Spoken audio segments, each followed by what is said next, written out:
Line বসে থাকে সব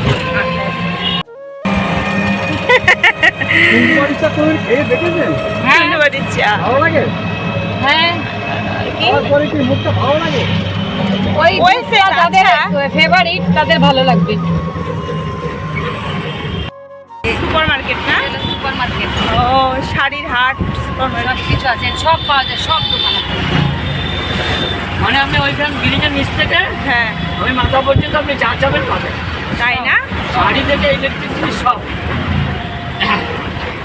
মানে বোমগুলি চাইলেও পাবেন। এই যে এটা হলো স্টাইল বাজার, এই পাশে শ্রীনিকেতন, এই পাশে আবার রেডিমেড সেন্টার। যতগুলো সোনার দোকান আছে বড় বড় সব হয়ে গেছে, সব এই সত্যি সব সোনার দোকান। সেনকো, কৃষ্ণচন্দ্র, কি বাবা,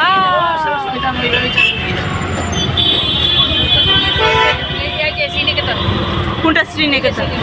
ও শ্রীনিকেতন না? এটাও এই যে রেমন্ড, এটা ছিল আগে শ্রীনিকেতন। এটাও এই যে আর রেডিমেড সেন্টার, রেডিমেড সেন্টার। হ্যাঁ দেখবে সব সব মার্কেট, এই যে সব।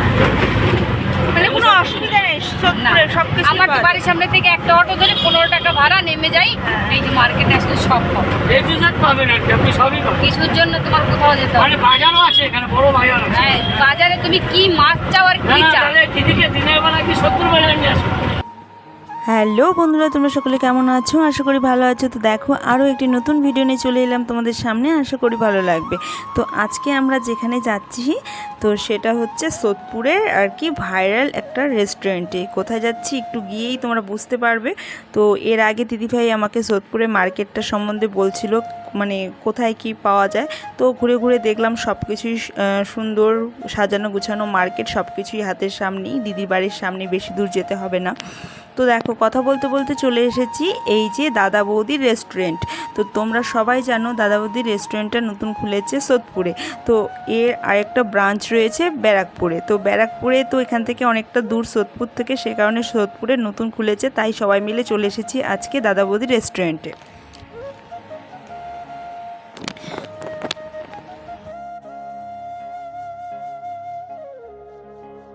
সেই কলকাতার বিখ্যাত দাদা বৌদি। না না, এটা নিউ ব্যারাকপুরে, না না, সোদপুরে দাদা বৌদি। এটা কি? এটা চিকেন চাপ, এইখানে রান্না বাড়ি না? যাও যাও, আমরা এখানে ওয়েট করবো।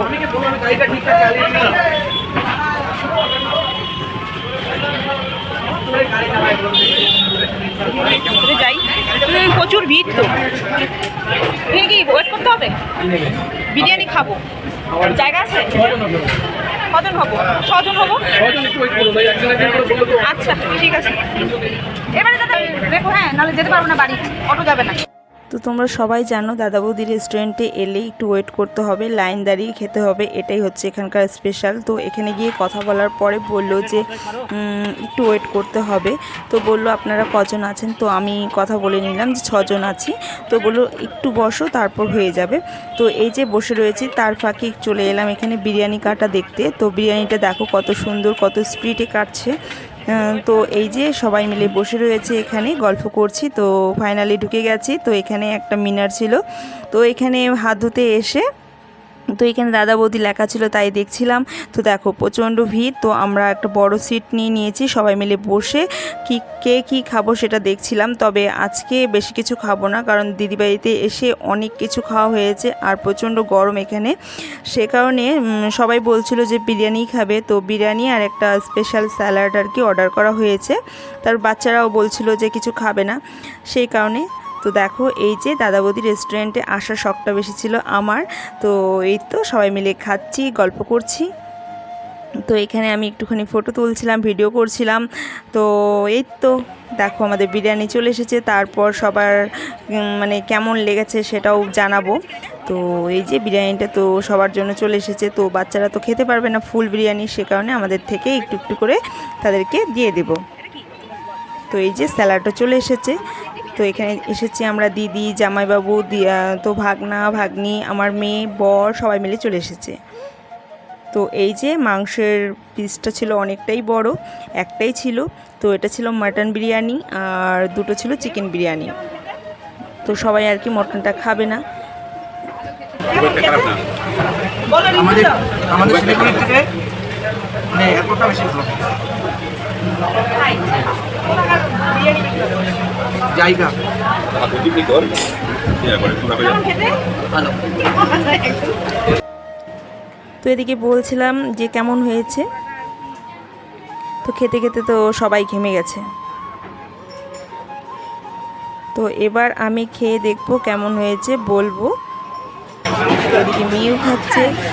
ভালোই, তবে ঘিয়ের পরিমাণ একটু বেশি।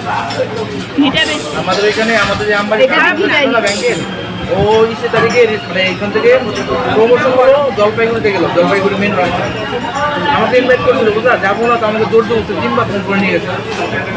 আর বিরিয়ানি অর্ডার করতে জায়গার বিরিয়ানি এটা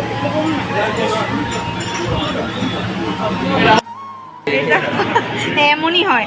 এটা হচ্ছে দাদা বৌদির, কি দাদা বৌদির মৌরি, মুখ সত্যি হ্যাঁ মৌরি আর মিষ্টি। তো এই শেষ, টাটা বাই বাই দাদা বৌদি।